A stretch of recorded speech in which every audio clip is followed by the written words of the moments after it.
Hello friends, welcome back to Bangla Space, my YouTube channel.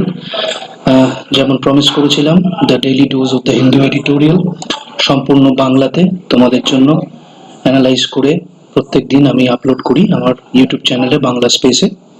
তো চলো আজকে 3রা June 3rd June আজকের আমরা হিন্দু অ্যানালিসিসটা দেখে নিই। তো এটা আমাদের YouTube channel Bangla space and আমাদের যে হিন্দু এডিটোরিয়াল আছে আজকে 3 তারিখ তার সেই হিন্দু এডিটোরিয়ালগুলোর অ্যানালিসিস আমরা বাংলায় দেখে নিই। তো প্রথমে যে আজকে এডিটোরিয়ালটা আছে যেটা পরীক্ষার জন্য খুব ইম্পর্টেন্ট, সেটা হলো scripting a new narrative for Covid control. আমরা জানি যে বর্তমানে সারা বিশ্বে এখন কোভিড-19 প্যান্ডেমিকটা চলছে এবং এটা নিয়ে প্রত্যেক দিন নিউজ পেপারে কোনো না কোনো আর্টিকেল বেরোচ্ছে এবং পরীক্ষা পারপাসে যখন পরীক্ষাগুলো শুরু হবে, ইউপিএসসি বা ডাব্লিউবিসিএস পরীক্ষা যখন আগামী দিনে শুরু হতে চলেছে, তখন কিন্তু এই কোভিড-19 ক্রাইসিস নিয়ে অনেকটাই জোর থাকবে এবং এই কোভিড-19 ক্রাইসিসের ওপর নানা প্রশ্ন এবং নানা রকম টপিক সেখান থেকে উঠে আসবে। তো চলো আজকে আমরা প্রথম এডিটোরিয়ালটা দেখে নিই, scripting a new narrative for Covid control. এডিটোরিয়ালটা লিখেছে এম.এস. শেষাদ্রি আর টি. জেকব জন। তো দেখে নেওয়া যাক কি বলছে। India had warning about the COVID-19 epidemic in China spreading to neighboring countries well ahead of virus importations. Yet the nation faltered. In epidemics, as in war, underestimating the enemy is a costly mistake. তো কি বলতে চাইছে এই অ্যানালিসিসটা আমরা দেখতে পাবো যে COVID-19 নিয়ে আমাদের দেশে যা যা সমস্যা উঠে এসছে সেই সমস্যাগুলো নিয়ে একটা অ্যানালিসিস করা হয়েছে এবং এখানে বলছে, দেখো ট্যাগলাইনটার মধ্যে বলছে যে if social vaccine is the legacy of HIV control. তো সেই ক্ষেত্রে দেখা যাচ্ছে যে এইচআইভি এর সাথে এটার একটা তুলনা করা হচ্ছে যে এইচআইভি কে যেরকম ভাবে আমরা ডিল করেছি সেইভাবে যদি নোভেল করোনা ভাইরাসকে আমরা ডিল করতাম তাহলে হয়তো এর একটা সুদূরপ্রসারী এফেক্ট পাওয়া যেত। তো দেখে নেওয়া যাক কি বলতে চাইছে এখানে। তো if social vaccine is the legacy of HIV control, that of novel coronavirus control ought to be more far reaching. তো এই যে স্ট্র্যাটেজিক প্ল্যানিংটা আমাদের যে দেশের করোনা ভাইরাসের জন্য যে স্ট্র্যাটেজিক প্ল্যানিংটার প্রয়োজন, এই স্ট্র্যাটেজিক প্ল্যানিংটা খুব এসেনশিয়াল এবং এই স্ট্র্যাটেজিক প্ল্যানিংটার জন্য কিন্তু যথেষ্ট রকমভাবে আমাদের এই সমস্যাগুলোকে কেটার করতে হয়। তো strategy planning is dynamic with revisions as well as ground reality changes. What is appropriate in the beginning may become redundant midway. Eisenhower বলেছিলেন, in preparing for battle I have always found that plans are useless but planning is indispensable. তো planning করাটা খুবই জরুরি। যে কোনো ক্রাইসিসকে আমাদের যখন deal করতে হয়, আমাদের হ্যান্ডেল করতে হয়, সেই ক্ষেত্রে কিন্তু প্ল্যানিংটা অত্যন্ত জরুরি। সেই জন্য আমাদের দেশেও এই কোভিড-19 ক্রাইসিস নিয়ে একটা প্ল্যানিং এর অভাব দেখা দিয়েছিল, যার জন্য আমাদের কিন্তু এই সমস্যাটা ফেস করতে হচ্ছে।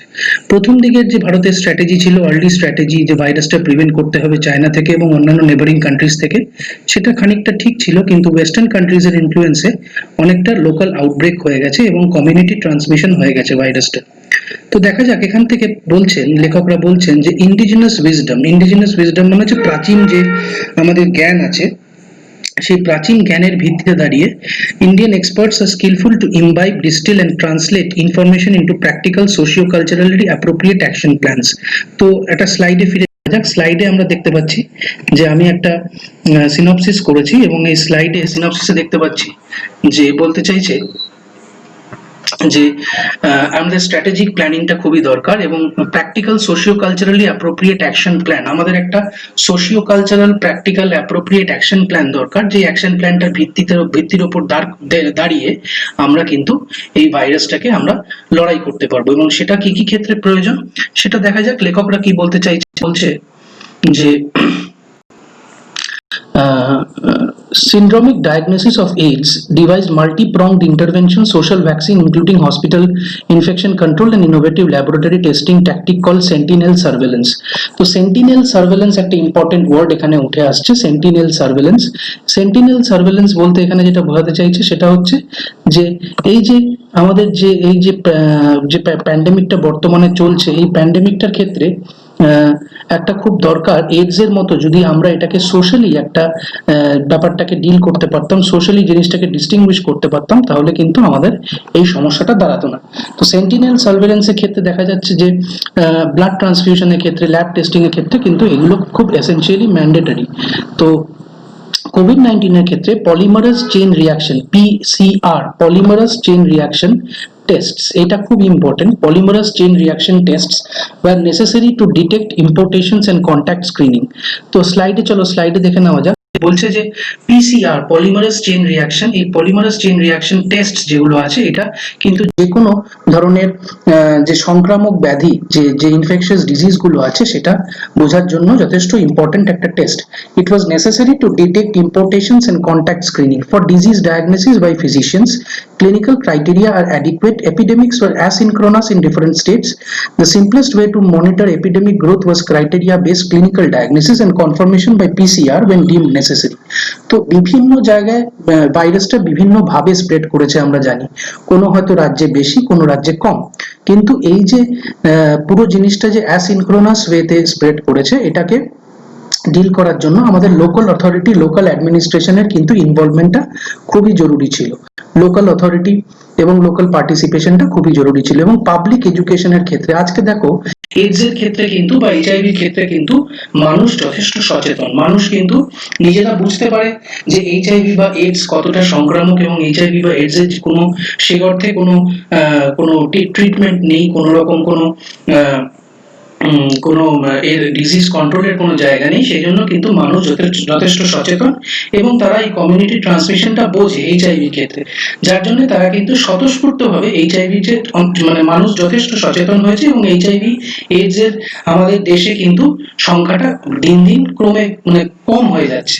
কিন্তু কোভিড-19 এর ক্ষেত্রে আমরা যেহেতু জিনিসটাকে কি করেছি, আমরা openly admitting community transmission of HIV was a signal for the public to change behaviour and take precautions.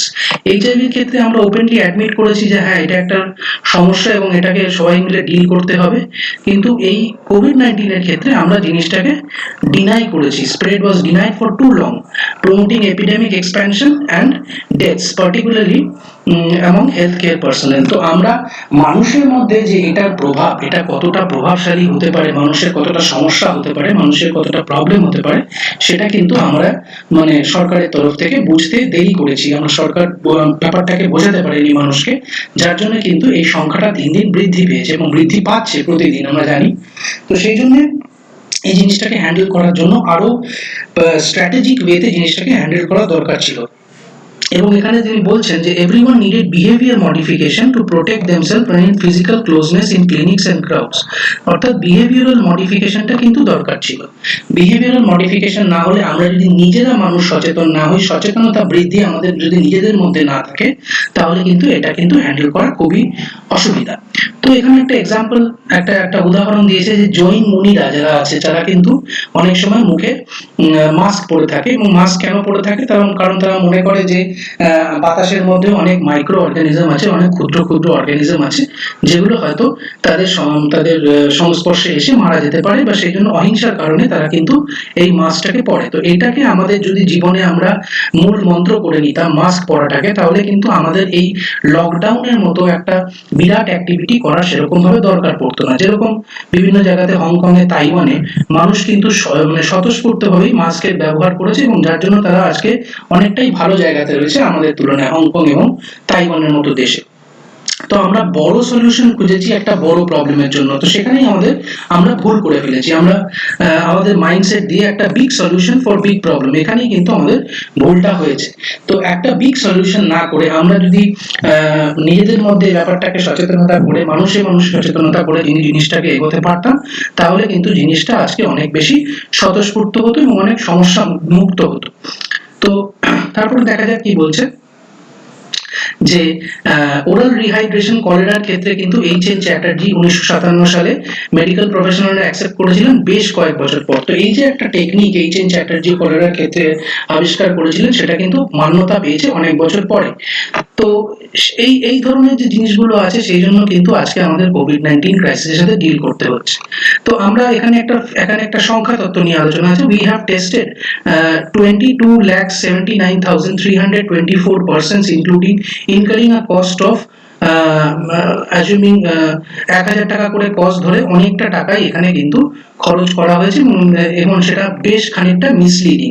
তো সেই জন্য এই জিনিসটা খুবই খুবই একটা খারাপ জায়গায় চলে যাচ্ছে। কিন্তু পিসিআর এর ক্ষেত্রে যদি ব্যাপারটা ডিল করা হতো, যদি আজকে মানুষে মানুষে এই জিনিসগুলো সচেতনতা বৃদ্ধি হতো, তাহলে কিন্তু আমাদের এই সমস্যাগুলো আজকে অ্যারাইজ করতো না। তো excuse me, so superficially flattening the curve sounds attractive. Infected subjects trickle in rather than as avalanche. Lockdowns hurt lives, livelihoods and economy while non-COVID-19 problems go unattended. তো লকডাউনের ক্ষেত্রে আজকে এই জিনিসগুলো ইকোনমিতে এত বেশি এফেক্ট ফেলছে, আজকে এটা বিরাট প্রবলেমের সম্মুখীন আমরা হয়েছি। তো এই জিনিসগুলো হতো না যদি আগে থেকে রিস্ক আইডেন্টিফিকেশনটা হতো। রিস্ক আইডেন্টিফিকেশনটা খুবই জরুরি। রিস্ক আইডেন্টিফিকেশন যদি আজকে ঠিক মতো হতো, তাহলে আমরা এই মর্টালিটি কার্ভটা, অর্থাৎ মৃত্যুর যে সংখ্যাটা, এটা আমরা অনেকটা কমিয়ে আনতে পারতাম। এবং 60 বছর ধরে আজকে যারা 60 বছরের উপরে যারা, তারা অনেকটাই বেশি ভালনারেবল মানে তারা যথেষ্ট বেশি মানে এই ডিজিজটা, এই যে সংক্রামক ব্যাধিটা, এতে তাদের মৃত্যুর হার অনেক বেশি 60 বছরের উপরে। এবং যাদের কোনো ক্রনিক ডিজিজ আছে, অর্থাৎ ডায়াবেটিস, হাইপারটেনশন বা হৃদরোগের সমস্যা আছে, বা সিওপিডি সমস্যা আছে, বা তারা ওবেসিটিতে ভুগছে, তাদের ক্ষেত্রে কিন্তু জিনিসটা অনেক বেশি সমস্যাদায়ক হতে পারতো। এবং শুধুমাত্র তাদেরকে যদি কোয়ারেন্টিনে রেখে এই জিনিসটা করা যেত, তাহলে বাকি পুরো দেশে আর আলাদা করে লকডাউনের প্রয়োজন পড়তো না সেরকম ভাবে, তাহলে ইকোনমিটাও সেরকম ভাবে এফেক্টেড হতো না। কিন্তু আমাদের ইউরোপের ক্ষেত্রে এবং আমেরিকার ক্ষেত্রে দেখা যায় যে 60 বছরের ঊর্ধ্বে পপুলেশনটা কিন্তু যথেষ্ট বেশি, তার জন্য কিন্তু ওদের দেশে এই সংখ্যাটা, মৃত্যুর সংখ্যাটা অনেক বেশি।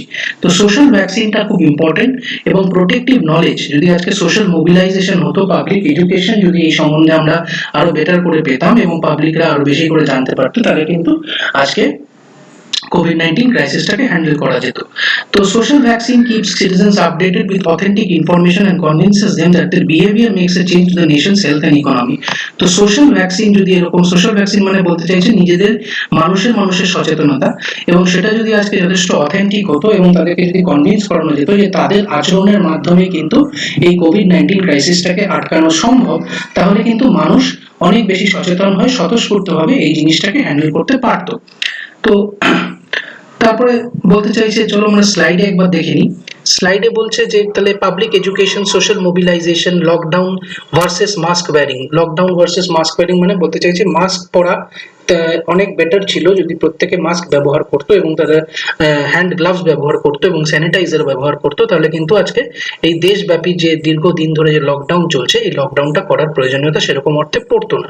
আর তার ফলে কি হতো, আমরা ফ্ল্যাটেন করতে পারতাম যে স্টিপ মর্টালিটি কার্ভটা, মৃত্যুর হার যেটা, সেটা আমরা যথেষ্ট কমাতে পারতাম। এবং বয়স্ক লোক এবং যারা ক্রনিক ডিজিজে ভুগছে, তাদের আজকে যদি আমরা কোয়ারেন্টাইন করতে পারতাম, তাহলে কিন্তু আমাদের এই হারটা আরো কমে যেত। তো সেই ক্ষেত্রে social vaccine is a legacy of HIV control, and the legacy of COVID control ought to be more far-reaching. তো একটা practical platform, একটা practical solution এর কথা এখানে বলছে। COVID-19 committee as a practical platform in every district with representation from civil administration, health management professionals, industry, businesses, educational institution, major non-governmental organization, voluntary organizations such as the Rotary and the Lions Club can identify facilitators and deterrents of preventive processes and practices and evolve locally relevant solution for COVID-19 control now.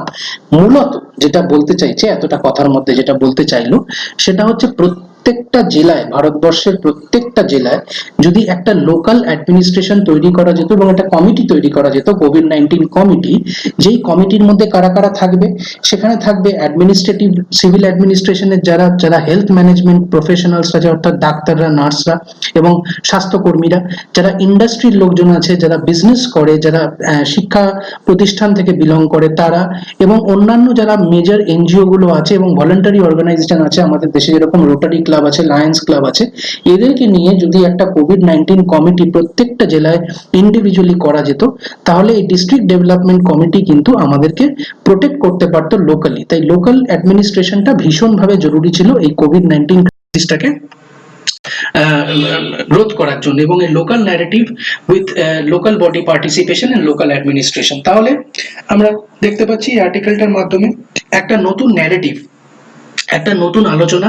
এই আলোচনার মাধ্যমে আমরা কিভাবে এটাকে অন্যভাবে handle করতে পারতাম, Covid প্রবলেমটাকে কিভাবে অন্যভাবে হ্যান্ডেল করতে পারতাম, এবং কিভাবে এই কোভিডটাকে ডিল করা যেত অন্যভাবে, সেটা নিয়ে একটা মেজর আলোচনা আছে। এবং এই আলোচনাটা এক্সট্রিমলি ইম্পর্টেন্ট যখন তোমাদের নানা রকম অ্যাসপেক্টস থেকে তোমাদেরকে কিন্তু এই কোভিড-19 ওপর প্রশ্ন আসবে, এবং এই প্রশ্নের তোমাদেরকে উত্তর করতে হবে। এবং তোমরা কিন্তু এই প্রত্যেকটা ইম্পর্টেন্ট পয়েন্টস, অর্থাৎ PCR, public education, social mobilisation, mask ওয়্যারিংটা কেন ইম্পর্টেন্ট, সোশ্যাল ভ্যাকসিন কাকে বলছে, সেন্টিনেল সার্ভেলেন্স কাকে বলছে, হ্যাঁ, socio culturally appropriate action plan কি দরকার ছিল, স্ট্র্যাটেজিক প্ল্যানিং কিরকম দরকার ছিল, এবং কি করে আমরা একটা নতুন ন্যারেটিভ তৈরি করতে পারতাম কোভিড-19 ক্রাইসিস নিয়ে, সেটা কিন্তু এই পার্টিকুলার আর্টিকেলটায় বলা আছে, এডিটোরিয়ালটায় বলা আছে। তো we have a unique opportunity to script a new narrative to win the present struggle and perpetuate its legacy with will and wisdom. আমরা কিন্তু এই স্ট্রাগলটাকে নিজেদের মতো করে হ্যান্ডেল করতে পারতাম যদি আজকে আমরা এই নতুন ন্যারেটিভটা সম্বন্ধে ওয়াকিবহাল হতাম এবং মানুষকে বেশি করে পাবলিক অ্যাওয়ারনেস তৈরি করতে পারতাম। তো আশা করি তোমরা এই আর্টিকেলটা বুঝতে পেরেছো, এবং এই আর্টিকেল থেকে যেরকম যেরকম ভাবে আমি বোঝালাম সেরকম ভাবে তোমরা নোট প্রিপেয়ার করে নেবে। প্রশ্নে কিরকম ধরনের প্রশ্ন আসতে পারে সেটা এই ভিডিওর শেষ প্রান্তে আমি এসে বলছি। তো চলো দেখে নেওয়া যাক। পরের আর্টিকেলটা বলছে মাল্টিল্যাটারালিজম। মাল্টিল্যাটারালিজম বলতে কি বোঝায়? মাল্টিল্যাটারালিজম আর কিছুই না, সেটা হচ্ছে আমাদের যে পৃথিবীতে বর্তমানে পৃথিবীতে যেভাবে একটা লিডারশিপ এখন থট লিডারশিপ চলছে, একটা একটা সারা পৃথিবীতে যেরকম একটা সিচুয়েশন চলছে, সেখানে মাল্টিল্যাটারালিজমটা একটা নতুন কোল্ড ওয়ারের জন্ম দিয়েছে। কোল্ড ওয়ার মানে একটা ঠান্ডা যুদ্ধের জন্ম দিয়েছে। তো এই যে পুরো আর্টিকেলটা, এটা মেইনলি তিনটে দেশের কথা এখানে বলা হয়েছে। একটা হচ্ছে ভারতবর্ষ, যেটা আমাদের দেশ, এবং চায়না এবং আমেরিকা। তো তোমরা জানো যে সারা পৃথিবীতে আমেরিকা এবং চায়না দুটো বিশাল সুপার পাওয়ারের কাজ করে, এবং এই যে দুটো সুপার পাওয়ার, এই যে দুটো গ্লোবাল জায়গা, এই যে এই দুটো দেশের যে আভ্যন্তরীণ এবং তাদের যে এক্সটার্নাল ইস্যুস গুলো আছে, সেটা কিন্তু যথেষ্ট গুরুত্বপূর্ণ সারা পৃথিবীর ক্ষেত্রে, এবং সেই জন্য আজকে এই জিনিসগুলো আমরা দেখে নিই।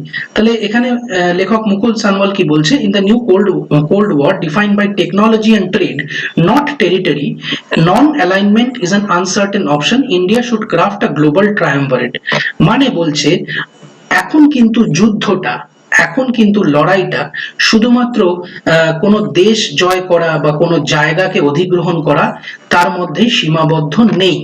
এখন কিন্তু লড়াইটা পুরোপুরি চলে গেছে আমাদের কিভাবে আমরা টেকনোলজিক্যালি এবং ব্যবসায়ের দিক থেকে একটা দেশ আরেকটা দেশকে পিছনে ফেলে এগিয়ে যাবে।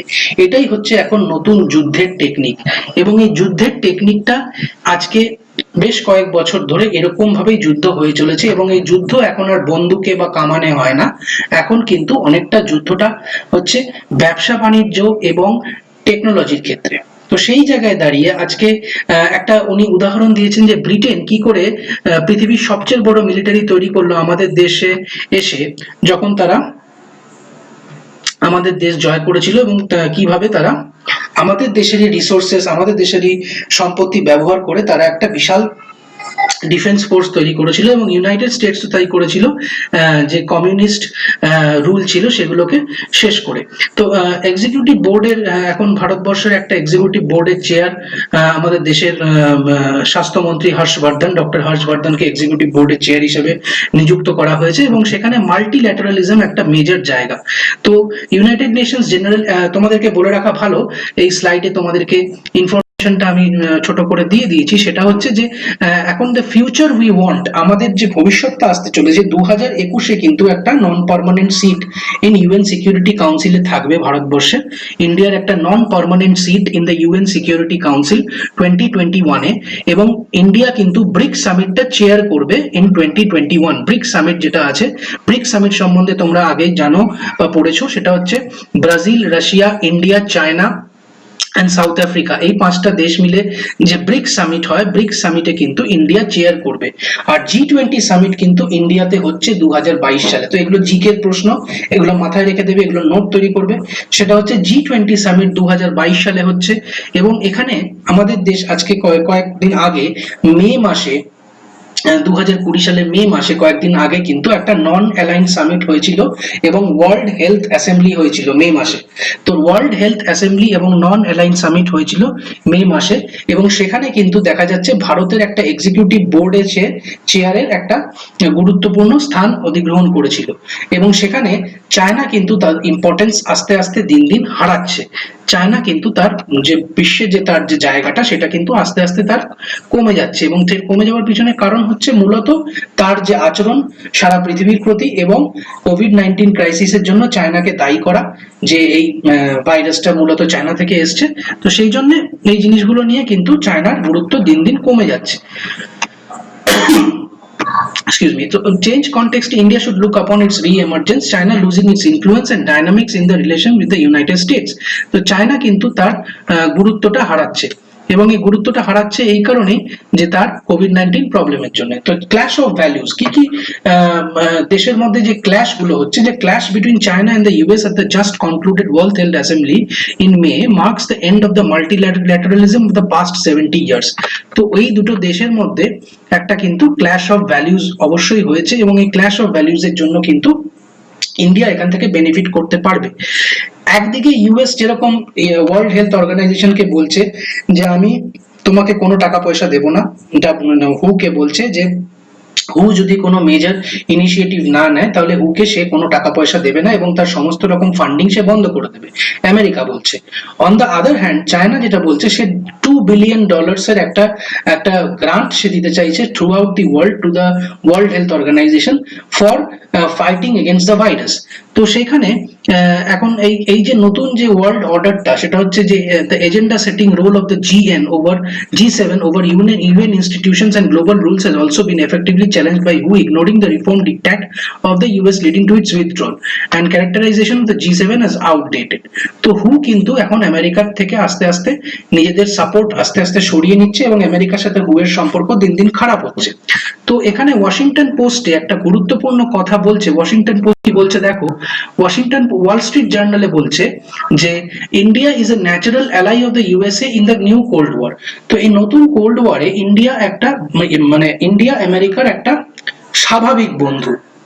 যেহেতু চায়নার সাথে ইন্ডিয়ার একটা বর্ডার ডিসপিউট রয়েছে, চায়নার সাথে ইন্ডিয়ার একটা ট্রেড ডিসপিউট রয়েছে, চায়নার সাথে ইন্ডিয়ার একটা কালচারাল ডিসপিউট রয়েছে, সেই জন্য কিন্তু ইন্ডিয়া একটা natural ally to the USA. ইউএসএর সঙ্গে ইন্ডিয়ার একটা ন্যাচারাল অ্যালায়েন্স আছে, এবং ইউএসএও চাইছে ইন্ডিয়াকে তাদের নিজেদের দলে রাখতে, কারণ চায়নার সাথে ডিল করার জন্য ইন্ডিয়াকে নিজেদের দলে রাখা খুব জরুরি। তো ইউএস ভার্সেস চায়না যে একটা গ্লোবাল প্রবলেমের জায়গা অ্যারাইজ করছে, ইউএস ভার্সেস চায়না যে গ্লোবাল ইম্পর্টেন্সের জায়গা অ্যারাইজ করছে। তো একটা world order without the exceptionalism of USA and China. এখন বর্তমানে পৃথিবীটা এমন একটা জায়গায় যাচ্ছে যেখানে শুধুমাত্র আমেরিকা বা চায়না এই দুটো দেশের ওপর ভিত্তি করে কিন্তু সারা দেশের ডিপেন্ডেন্সিটা আর থাকছে না। এখন কিন্তু ছোট ছোট ছোট ছোট পাওয়ার সেন্টার্স হয়ে গেছে, কয়েকটা দেশ মিলে তাদের একটা সামিট হচ্ছে, এবং সেখানে আজকে পাওয়ার সেন্টারটা শুধুমাত্র আমেরিকাই শক্তিধর দেশ বা চায়নাই শক্তিধর দেশ, এই জিনিসগুলো কিন্তু আস্তে আস্তে সরে যাচ্ছে। কারণ কি, তার পিছনে অনেকগুলো কারণ এখানে বর্ণনা করা হয়েছে। যেরকম যে দেখো, যে corona virus pandemic accelerated the shift of global wealth two Asia, suggesting an inclusive global order. বলছে যে এই যে করোনা ভাইরাস প্যান্ডেমিকের জন্য পশ্চিমের দেশে যে সমস্যা তৈরি হয়েছে, পশ্চিমের দেশের সমস্যাগুলো কিন্তু এশিয়ার বেনিফিট করেছে। আজকে এশিয়ার দেশগুলো কিন্তু সেরকম ভাবে করোনা ভাইরাস প্যান্ডেমিকে পড়েনি এবং তারা সাফার করেনি, যার জন্য গ্লোবাল ওয়েলথটা যেটা যেটা একটা আন্তর্জাতিক যে ধনটা, সেই ধনটা কিন্তু আস্তে আস্তে সম্পদটা কিন্তু এশিয়ার দিকে শিফট করছে।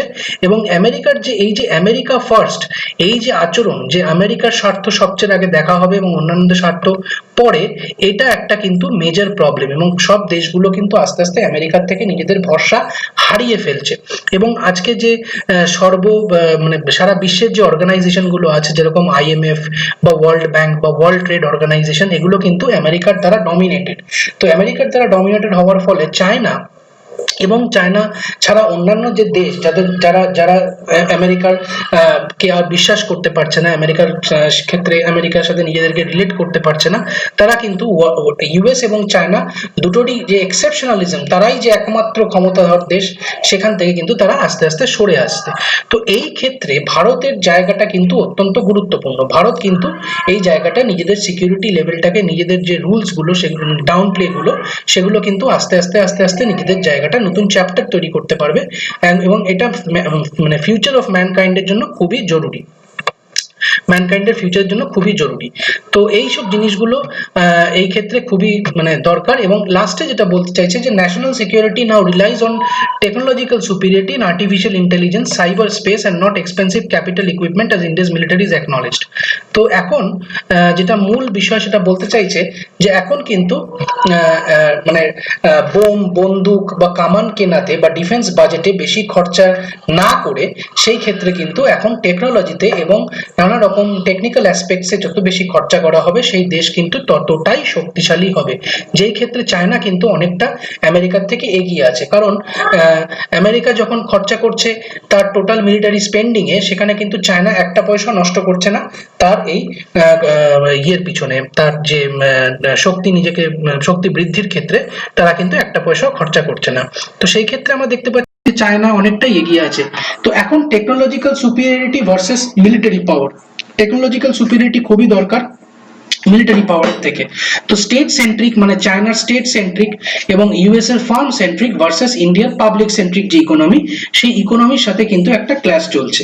এবং এখন যে নতুন যে ট্রেড প্রিন্সিপালস গুলো কিন্তু এখন খুবই জরুরি। এই ট্রেড প্রিন্সিপালস গুলো এখন আমাদের অত্যন্ত দরকার। এবং সেটা কিন্তু 25 বছর পুরনো যে মানসিকতা, যে ইন্টেলেকচুয়াল প্রপার্টি মনোপলি তৈরি করতে হবে, ইন্টেলেকচুয়াল প্রপার্টি জন্য সবকিছু একটা আমাদের মানে আমাদের দেশে তৈরি হয়েছে বলে এটা আমাদেরই একার সম্পত্তি এবং এটা আমরা সারা পৃথিবীর সাথে শেয়ার করব না, আস্তে আস্তে কিন্তু এই জিনিসগুলো থেকে আমরা সরে যাচ্ছি। এবং এই জিনিস তার ফলে যেটা হচ্ছে সেটা হচ্ছে যে এখন ancient civilisational values provide the conceptual আন্ডারপিনিং restructuring both the economic order and societal behaviour. তো এখন যেটা মূল দরকার সেটা হচ্ছে যে আমাদের যে প্রাচীন বিদ্যা, প্রাচীন শাস্ত্র, এখান থেকে আমাদেরকে কিন্তু ইনফরমেশন নিয়ে এই জায়গাগুলো থেকে আমাদের ডেভেলপ করতে হবে আস্তে আস্তে, এবং আলটিমেটলি এই জায়গা থেকে আমাদের নতুন একটা পৃথিবীর দিকে এগোতে হবে। এবং ইন্ডিয়া এখানে একটা মেজর রোল প্লে করবে, ইন্ডিয়ার রোলটা এখানে কিন্তু যথেষ্ট গুরুত্বপূর্ণ। ঠিক আছে। তো এই আর্টিকেলটা মূলত যেটা বলছে সেটা হচ্ছে ভারত নিজের মতো করে একটা জায়গা আজকে বিশ্বে তৈরি করে নিতে পারবে, যেখানে আমেরিকা এবং চায়নার ওপর ডিপেন্ড করে সারা বিশ্বটা তাকিয়ে নেই। তারা নিজেদের মতো করে নিজেদের পাওয়ার সেন্টার তৈরি করছে এবং ইন্ডিয়া নিজেদের পাওয়ার সেন্টার তৈরি করতে পারবে।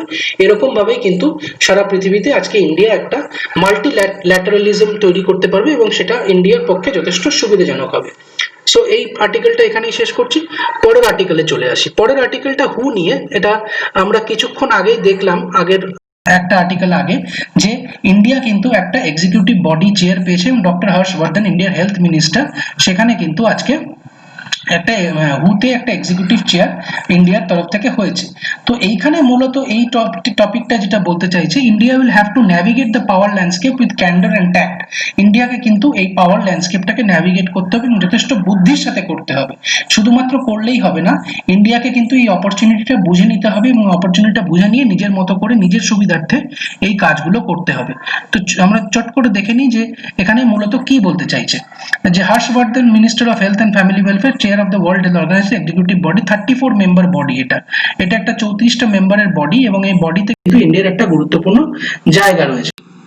মে মাসের 22 তারিখে এই চেয়ারটা ফর্ম করা হয়েছিল এবং ওয়ার্ল্ড হেলথ অ্যাসেম্বলি হলো। তো ইউএসএ বললো যে পার্মানেন্টলি ডিসকন্টিনিউ করে দেবে হুকে ফান্ডিং যদি মেজর রিফর্ম না নেয়।